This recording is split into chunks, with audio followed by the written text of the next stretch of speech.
Everybody, it's Michael with Asymmetrical Preparedness. So this video is about a basic level of preparedness at all times. But first off, if you guys like the channel, please subscribe, hit the like button, ring the bell notification thing. If you want to, check out the Amazon storefront in the link in the description below. Good stuff there. All stuff that, I've used. I would love to have some of it. Yeah, check us out on Patreon. Good things are happening there. Team AP is rocking. But back to the video. Basic level of preparedness. What do I mean by that? There's a lot of just basic things that we all should have or be striving towards. So what are these things? Well, food storage, obviously. Have a couple weeks of food storage. A couple bags of beans, a couple bags of rice, to go along with whatever you normally have in your pantry. Some canned goods, some spices in your spice rack, what's in your fridge, what's in your freezer, stuff like that. And I'm talking very basic. I'm not getting advanced here, just bare bones, what we should have as preppers. A bug out bag, get home bag, something like that you have with you at all times, in every vehicle. That's a good place to start. Because even if you got to get out of the house, you can grab it from the vehicle and go. Have one with you at all times. Also, if you have a gun, or the ability to have a gun, carry always. The world is getting more dangerous out there. There's a lot more going on. See all the time people just, bad stuff happening to people. So carry always. And be trained in the use of that firearm. You got to be effective. You got to know how to use it. What are some other things? Just simple things, like having some basic tools to fix things, to work on things. Basic toolkits, a fixed blade knife, pocket knife, a hatchet, an axe, some things like that, a shovel. Some basic tools, a handsaw. You can go way above and beyond this, of course. I'm talking basics. You get like chainsaws, stuff like that, of course. And that's good if you are. Hopefully you are. Shelter, tarps and hammocks or tents, something like that. Or if you're really hardcore, the ability to make improvised shelters. Hey, that's a good one. What are some other things? Bug outs. We talk about bug outs. Bug out location. Have a bug out location. Have routes. Been talking about that a little bit lately. Bug out routes to the location. Multiple routes. Multiple bug out locations in opposite directions. So if one direction is trouble, go the other direction. If you have at least 2, if not 3 or 4 bug outs, well, that's awesome. Okay, talking, carrying firearms. Have the basics. Have a handgun. Have a rifle. That, to me, is the basic. Bare bones, handgun, rifle. And I would say a quote-unquote combat-capable rifle. Meaning AR-15, AK, or a main battle rifle. Like an FAL, an AR-10, a PTR-91, HK-91, M1A, something of the sort. Maybe an SKS if that's all you got. Just something. Bolt guns, you can use them if that's what you got. But you'd be much better off with a semi-automatic, magazine-fed rifle. Handguns are very personal. I personally like semi-autos. I personally like Glocks. And I like M&Ps, Smith & Wessons. Those are probably my 2 favorites. Although there's a lot of other good ones out there. And I personally like 9mm, just because it's commonly available. Have a little bit extra ammo, a couple hundred rounds at least, for each firearm. A couple magazines, at least. I'm talking bare bones basic here. The ability to start a fire. Also, that should be part of your bug out bag probably. Water, of course. Have some water. Ways to purify water.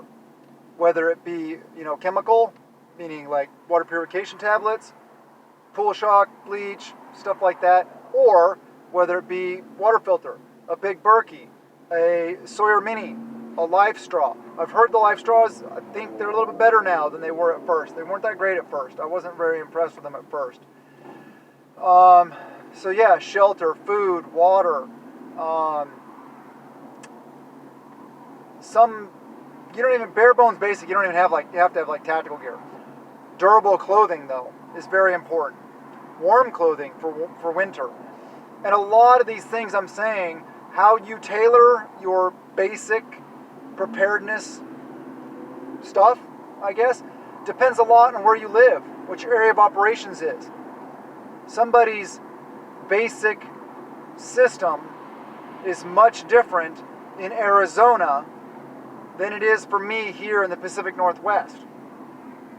It's going to be different. We have a lot of different things going on. There's different threats. There's different weather patterns. There's different terrain features. We're also in different socioeconomic situations. You know, somebody may have more money available to them than I do, or less money. It really doesn't matter. Whatever. Just do the best of what you got. These are the things I'm saying, prep a little every day. These are all simple things you can get. Also like a backpacking stove, some propane for it, some basic items. A dry bag, if you need to keep your stuff dry. Depends on your environment again. There isn't a ton you need to have a basic level of preparedness. So this video is mostly geared towards maybe those basic people out there. They're just now getting into preparedness, or have just recently got into preparedness. Maybe some of you guys out there have just got into preparedness throughout this, this virus thing going on, and now this chaos going on in our cities and stuff. And now you're like, oh shoot. And some people will knock you for it. They'll be like, oh, you're too late to the party. You're screwed. No, you're not. It's never too late. That's like saying it's too late to learn something, or it's too late to get into better physical condition, or it's too late to start eating healthy. No, it's never too late. Just keep your head high, stay positive, and do your best now, starting now. Make up for lost time. Prioritize it. Make it a priority. A lot of preparedness and prepper, the idea of being a prepper is up here. You got to be awakened to the fact, not woke, but awakened to the fact that there's a need for being prepared, a need for preparedness, for having the basic supplies, stuff like that. Mental strength. Mental preparedness is a big one. Spiritual preparedness is a big one. There's a lot, if you're a new prepper, there's a lot you're opening your eyes up to. There's a lot of new stuff you're being exposed to. It's overwhelming. So please don't get overwhelmed. Don't just shut down because you're overwhelmed, for sure. Keep at it. Keep plugging away. Stay positive. Also, people, longer term preppers, you guys that have been out there prepping for a long time, prepper burnout comes into play. Don't let yourself fall into that. If you got to back off for a little bit, take a break. That's fine. Nothing wrong with it. We all need breaks every once in a while. My breaks are, I love just going out in my garden and weeding. Now we're harvesting some, just taking care of the plants, taking care of stuff. Playing with my kids. You got to take a break, mental break from all this craziness. But keep at it. Also, get back into the fold quickly. Basic also is, we try never to let our fuel tanks and our vehicles get below half a tank. I really shoot for 3/4 of a tank. It depends on the vehicle though. Like my commuter car here, half a tank. Because I know I can go quite a ways in half a tank, and I can pretty much get home, and if I have to ditch it, I'll be close enough where I can walk home. But like my bug out vehicle, my big diesel truck, half a tank. Because half a tank will still get me 300 plus miles. And I have in the vehicle, accessible to me, another five 5-gallon fuel cans of diesel in the truck. So I can go quite a ways, and it's a 39-gallon tank in the truck. So that's still a lot of fuel. Yeah, bug outs. We talked about bug outs. We talked about shelter, basic foods. We talked about some security related stuff, firearms, ammo, magazines. Skills are very important. Being able to start a fire via different methods. Me, my preferred method is a pick, a lighter. Why make it more difficult? That's the way I look at it. Because another thing you got to understand is the more you can prepare now, the better off you'll be, because in SHTF scenario, in a WRL scenario, whatever, the world is ending, collapse, chaos, whatever, our world has changed. Everything we do pretty much is going to be more difficult, more demanding. Physical, being more physical, more time intensive, all these kind of things. So the more that we can do to mitigate that, to lessen the effects and make it easier on ourselves, the better. It's not about being lazy. We're going to be busy enough when stuff goes south and we're having to do a lot of extra stuff. So look for things that make your life as easy as possible, having to live in a way different environment than you're used to. Producing your own calories is also a big basic prep. Being as self-reliant as possible, whether it's growing your own garden, having fruits, vegetables, orchard, stuff like that. Raising animals to meet your caloric needs, or at least a portion of your caloric needs. That's a very important part of preparedness. Medical, wow, can't believe that went to the back of my brain until now. Medical is also very important, obviously, because no matter what, you're going to get hurt. We all get hurt. I'm sure that most people probably have a basic first aid kit in their house with some band-aids, stuff like that. But think above and beyond that. If you watch the videos of most preparedness channels for any length of time, you're going to hear the term IFAK, individual first aid kit, blowout kit. That's for treating a traumatic injury, gunshot wound. That's the bare bones basic of something to do with a major trauma event. But have a lot of other stuff. Stuff to sanitize wounds. Lots of gauze. You're going to go through gauze like crazy. Gauze pads, surgical tape. There's a ton to it.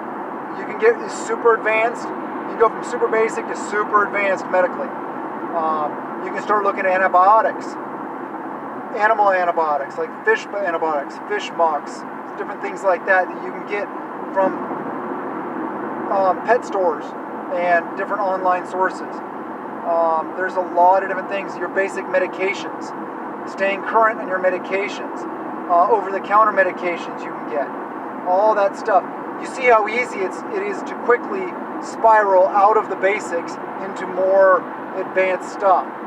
And then you start, oh my gosh, your mind's going, there's too much to worry about, I'm getting overloaded. Take a step back, slowly move forward. I guess, yeah, the basic point of this video is just to try to encourage you guys to get the basics, have the basics. Also, if you're more advanced, you've been prepping for a while, go back and revisit the basics. Make sure to double check in your mind. I'm sure you got all the basics, but make sure you do. Maybe you kind of forgot, or maybe you haven't gone through that bug out bag in a while and all that food in there is nasty.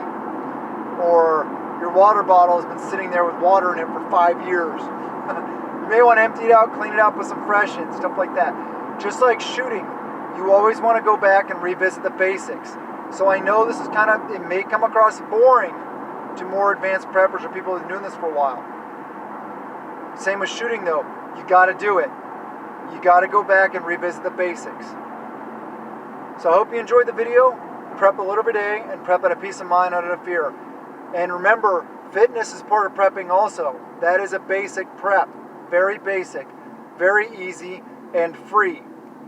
So work on your fitness. Everything's going to be more physical in an SHTF scenario. I love you guys and blessings to you and yours.